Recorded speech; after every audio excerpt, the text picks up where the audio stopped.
সমিতি একটি বিশাল প্ল্যাটফর্ম, কারণ আপনারা জানেন যে ফিল্মের ক্ষেত্রে, সিনেমার ক্ষেত্রে পরিচালকরা আসলে কর্ণধার হন।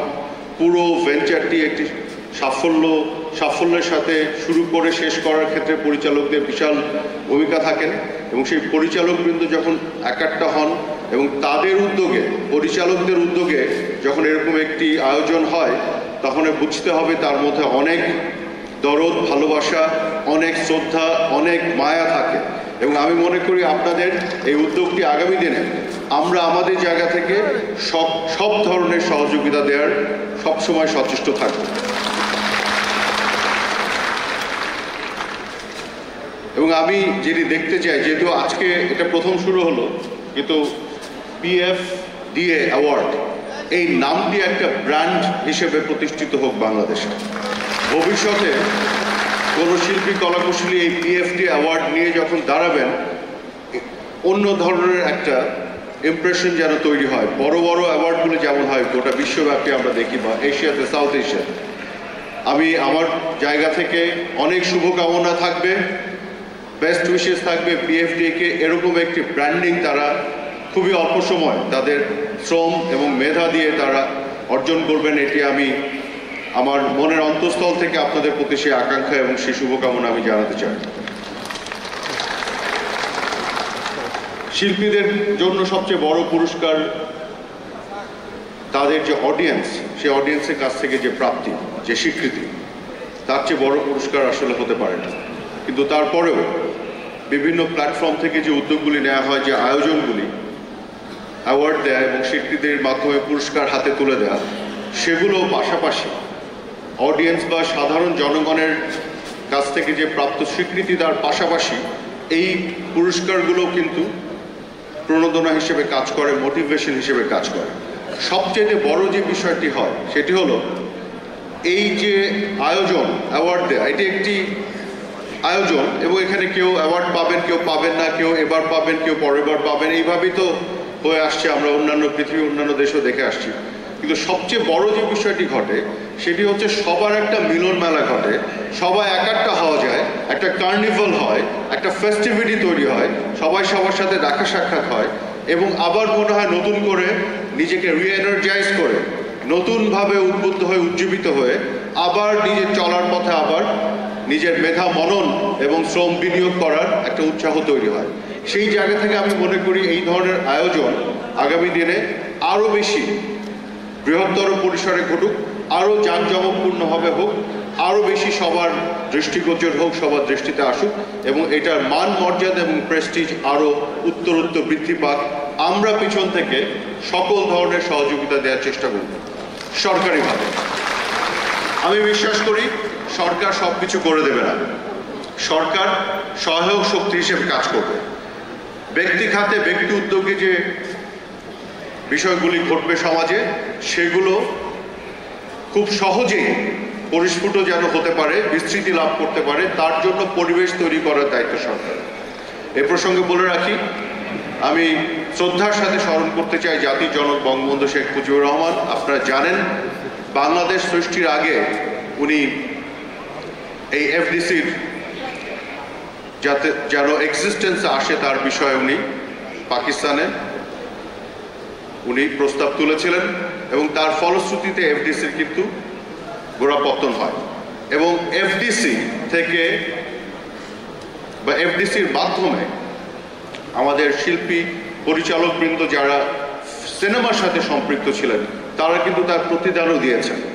মুক্তিযুদ্ধের যাওয়ার পথে আমাদের সিনেমার বিশাল ভূমিকা ছিল। মুক্তিযুদ্ধ পরবর্তী সময় আমাদের সিনেমা যে ভূমিকা রেখেছেন বিভিন্ন পর্যায়ে, সেই বিষয়গুলি কিন্তু এক ধরনের আদান প্রদানের সম্পর্ক ছিল। আমি বলব সরকার এবং FDC বা সিনেমার মধ্যে এই সম্পর্ক আমরা আরও নিবিড় করতে চাই। এ প্রসঙ্গে আমি কয়েকটি কথা বলি। আমি গত কিছুদিন ধরে চিন্তা করেছি যে আসলে কেন এই মুহূর্তে বাংলাদেশে সিনেমা কিছুটা চ্যালেঞ্জের মধ্যে পড়েছে। আমি পৃথিবীর অন্যান্য দেশের সিনেমার কি অবস্থা, সিনেমার যে বাণিজ্যিক দিক আছে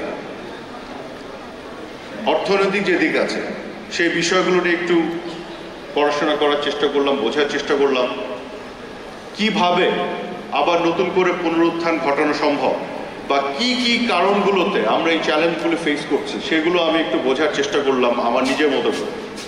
আমার কাছে এটা মনে হয়েছে আজকে থেকে 40 বছর আগে, 30 বছর আগে যখন একটা সিনেমা তৈরি হতো, হলে আসতো, তখন সেই সিনেমাটি কিন্তু ওই ধরনের কম্পিটিশনে কিন্তু পড়তো না। এখন আমাদের ঘরে ঘরে টেলিভিশন, গোটা পৃথিবীর সকল চ্যানেল আমরা দেখতে পারি, অনলাইনের মাধ্যমে আমরা গোটা বিশ্বে পৌঁছে যেতে পারি এবং ওটিটি প্ল্যাটফর্মের কারণে নতুন নতুন লেটেস্ট সিনেমাগুলি দেখা যাচ্ছে। কাজে একটা অদ্ভুত ধরনের পরিবেশ তৈরি হয়েছে। টেকনোলজি ডেভেলপমেন্টের সাথে সাথে এই পরিবর্তনগুলি সমাজে আসে এবং আসবে। পরিবর্তনগুলো ইতিবাচক, কিন্তু ইতিবাচক পরিবর্তনগুলো কখনো কখনো আমাদের সামনে, অনেকের সামনে অনেক ক্ষেত্রে চ্যালেঞ্জ হয়ে দাঁড়ায়। আমাদের সিনেমার সামনে আমি মনে করি এই পরিবর্তনগুলি চ্যালেঞ্জ হয়ে দাঁড়িয়েছে আপাত দৃষ্টিতে, কিন্তু এই চ্যালেঞ্জকে এটা যদি থ্রেট হিসেবে আমরা ধরি, এটাকে আরো নতুন সুযোগ এবং অপরচুনিটির ক্ষেত্রে আমরা কিভাবে এটাকে পরিবর্তন করতে পারি সেই বিষয়ে আমাদের চিন্তা করে দেখতে হবে। সেক্ষেত্রে আমার যেটা মনে হচ্ছে, যারা পরিচালক, যারা প্রযোজক, যারা শিল্পী এবং কলাকুশলী এবং যারা হল মালিক, এই প্রত্যেকের মধ্যে একটা ইন্টারডিপেন্ডেন্স আছে, একজন একজনের প্রতি উপরে এক ধরনের খুব নিবিড় সম্পর্ক আছে। কোনো একটি অঙ্গ বা অনুষঙ্গ যদি কোনোভাবে ক্ষতিগ্রস্ত হয়, তার প্রভাব বাকি সব কিছুর উপর পড়ে। তো আমি চিন্তা করে দেখলাম যে সিনেমা হলগুলো যদি প্রফিটেবল না হয়, অর্থনৈতিকভাবে ভায়াবল না হয়, তাহলে বাকি সব কিছু কিন্তু বিপদে পড়ে যাবে। সিনেমা হল যদি সচল থাকে, মানুষকে যদি হলে আনা যায়, তাহলে কিন্তু বাকি সব কিছু ধীরে ধীরে, আমি যেটা মনে করি, আমাদের শিল্পী কলাকুশলীর বাংলাদেশে প্রতিভার কোনো অভাব নেই, কিন্তু সেটা বিকশিত করার পরিবেশ সেখানে এসে কিছুটা চ্যালেঞ্জের মধ্যে আমরা পড়ে গেছি। সেই জায়গাতে আমি আপনাদের সাথে একটি বিষয় আজকে শেয়ার করতে চাই। আমি বঙ্গবন্ধু কন্যা মাননীয় প্রধানমন্ত্রী শেখ হাসিনার সাথেও এই বিষয়টা আলাপ করেছি। উনি আমাকে বলেছেন গোটা বাংলাদেশ জুড়ে বিভিন্ন জায়গায় সিনেপ্লেক্স এবং মাল্টিপারপাস সিনেমা হল তৈরি করা এবং সেগুলো কিভাবে অর্থনৈতিকভাবে ভায়াবল করা যায় সেই বিষয়ে উনি আমাকে নির্দেশনা দিয়েছেন। আমরা সিনেমা হল যদি তৈরি করতে পারি, প্রযোজক, পরিচালক, শিল্পীদের মধ্যে যে ইন্টারডিপেন্ডেন্স, সেই কোঅর্ডিনেশন যদি আমাদের ইভেন্চুয়ালি তৈরি হবে আমি বিশ্বাস করি, এবং ভালো সিনেমা তৈরি হবে এদেশে, আগেও হয়েছে, পরিবেশ থাকলে তৈরি হবে এবং ভালো সিনেমা বাংলাদেশের মানুষ হলে যেয়ে দেখবে। নেটফ্লিক্স থাকলেও দেখবে, টেলিভিশন থাকলেও দেখবে, স্টার মুভিজ থাকলেও দেখবে, হলে যেয়ে দেখবে। কিছুদিন আগে আমার পরিচিত একজন সিনেপ্লেক্সের মালিক আমাকে বলছিলেন, সিনেপ্লেক্সে আপনারা জানেন হলিউডের মুভি, ইদানিং পার্শ্ববর্তী দেশের মুভিও এখন দেখানো হচ্ছে। আমাকে বলেছিলেন এই সকল মুভির মাঝে দুটো বাংলাদেশের মুভি সবচেয়ে বেশি দর্শক এসে দেখেছে এবং প্রদর্শিত হয়েছে। এই কিছুদিনের মধ্যে এই ঘটনা ঘটেছে। তার মানে বাংলাদেশের সিনেমা হলিউড বা অন্যান্য দেশের মুভিকে আসলে প্রতিযোগিতায় পিছে ফেলে বাংলাদেশের হলে ভালো করতে পারে, সেই ভালো করার সেই পোটেনশিয়াল, সেই যোগ্যতাই দেশের সিনেমার আছে। আপনারা জানেন যে গাজীপুরে বঙ্গবন্ধু ফিল্ম সিটি একটি উদ্যোগ নেওয়া হয়েছে। আমি আরেকটি জিনিস চিন্তা করে দেখেছি, বাংলাদেশে যে সিনেমাগুলি তৈরি করা হচ্ছে, সেই সিনেমাগুলো তৈরি করতে গিয়ে অনেক কিছু সিনেমার প্রডিউসার বাংলাদেশের বাইরে যে তারা সার্ভিসগুলো নিচ্ছে, কারণ আমাদের দেশে সেগুলো নেই। এখন আমরা যদি সেই সার্ভিসগুলো বাংলাদেশেই দেওয়ার ব্যবস্থা করতে পারি, আরো আধুনিকীকরণ করতে পারে এফডিসি এবং অন্যান্য প্রতিষ্ঠানগুলোকে, তাহলে কিন্তু এফডিসিও আস্তে আস্তে আমি মনে করি কমার্শিয়ালি ভায়াবল হবে।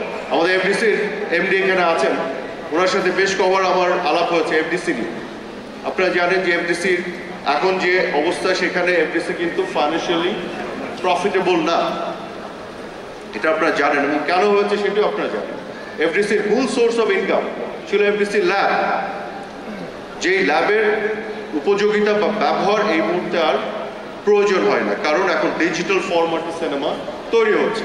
এই যে টেকনোলজি ডেভেলপমেন্টের সাথে অনেক কিছু পরিবর্তন হয়ে আছে, আমাদের অনেক কিছু অবসলিট হয়ে আছে, পুরনো হয়ে আছে। আমাদের নতুন করে এফডিসি বা এই ধরনের প্রতিষ্ঠানকে কমার্শিয়ালি ভায়াবল করার চিন্তা করতে হবে। সেইগুলো নিয়ে আমরা ভাবছি, কাজ করছি। এবং সিনেমা দিয়ে আমি বিশ্বাস করি বাংলাদেশকে পৃথিবীর বুকে শোকেস করা সম্ভব, বাংলাদেশকে পৃথিবীর মানুষের সামনে তুলে ধরা সম্ভব। এত শক্তিশালী একটি মাধ্যম, এই মাধ্যমকে বাংলাদেশের আরো শক্তিমত্তা নিয়ে সামনে এগিয়ে যাওয়ার জন্য, যে পরিবেশ তৈরি করার জন্য যা কিছু করা লাগে, তার সব কিছু আমরা আপনাদের সাথে আলাপ আলোচনার ভিত্তিতে, আপনাদের মতামত নিয়ে আমরা সরকারি জায়গা থেকে সব কিছু করার চেষ্টা করব। এই কথা আমি আপনাদের দিয়ে দিতে পারি। আজকে আমি আর আমার কথা না বাড়াই, আপনারা আমার মতন সবাই অপেক্ষা করছে, নিশ্চয়ই এরপরে বাকি প্রোগ্রামগুলো আমরা দেখবো। তো আজকে এখানে শেষ করি। আমাকে এই দাওয়াত দেওয়ার জন্য অনেক ধন্যবাদ। আগামী দিনেও আপনারা এটি করতে থাকবেন, আরো বড় আকারে বৃহত্তর পরিসরে করবেন, আরো চমৎকারভাবে করবেন, সেই আশা, সেই আকাঙ্ক্ষা জানিয়ে সেই আমার মনের সেই ইচ্ছা ব্যক্ত করে আমি আজকে এখানে শেষ করছি। আপনাদের সবাইকে অনেক অনেক ধন্যবাদ। জয় বাংলা, জয় বঙ্গবন্ধু।